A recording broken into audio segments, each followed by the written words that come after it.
छात्राओं देखो, हमने देखा रस पढ़ रहे थे हम, और रस में हमने देखा विभाव, अनुभाव, व्यभिचारी भाव, सात्विक भाव और भाव क्या होते हैं। अब हमारे सामने आता है स्थायी भाव। जैसा कि हमने परिभाषा में देखा था कि विभाव, अनुभाव, स्थायी भाव और व्यभिचारी भाव के द्वारा जब स्थायी भाव आस्वादन के योग्य हो जाता है उसे हम रस कहते हैं। अब स्थायी भाव क्या है?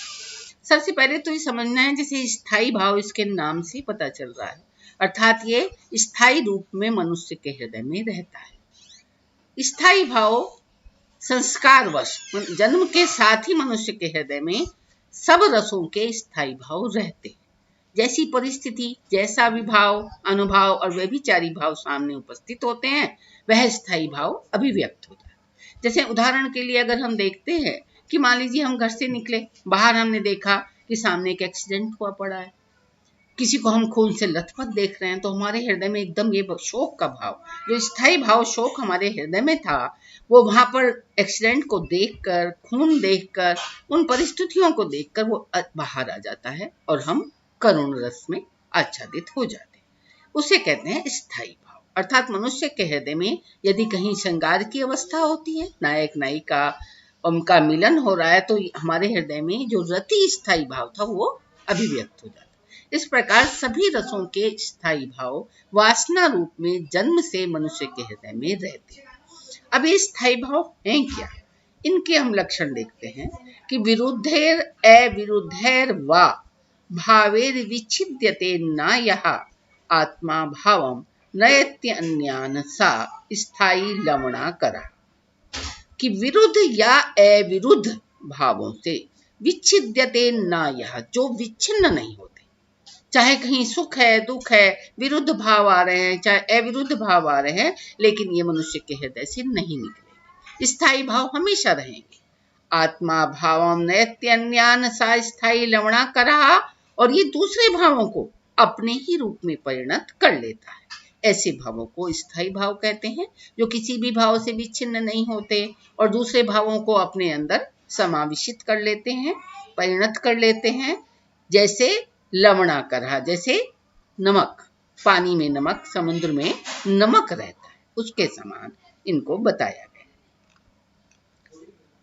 क्योंकि हमने देखा काव्य में 9 रस मानते हैं हम लोग, नाट्य में 8 ही रस माने गए हैं, तो काव्य में यदि 9 रस मानते हैं तो 9 रस के स्थायी भाव मनुष्य के हृदय में होते हैं।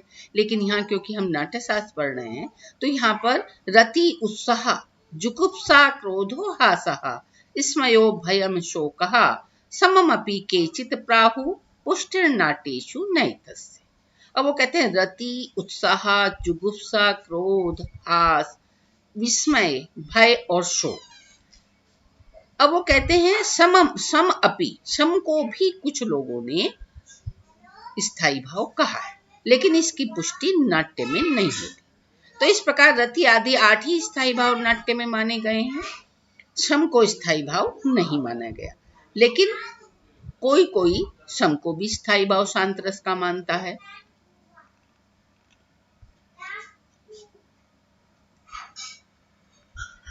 अब वो कहते हैं निर्वेद आदि, इसके विषय में वो एक उत्तर दे रहे हैं कि अन्य रस भी हो सकते हैं, 8 रस है, शांत को भी मान सकते हैं। वो कहते हैं क्यों नहीं मानते श्रम को?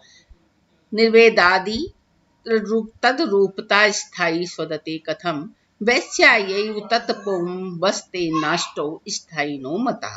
कि निर्वेद इत्यादि में वो कहते हैं जो स्थायी भाव का रूप है वो नहीं होता, उसे अस्थायी भाव होता है। आस्वादन को उसके फिर कैसे कर सकते हैं? इसलिए वो कहते हैं स्थायी भाव 8 ही होते हैं, सबके अलग अलग भाव रहे। तो ये काव्य में तो 9 रसों की पुष्टि है, सम को शांत रस को मानते हैं, लेकिन नाट्य में केवल 8 ही रस माने गए।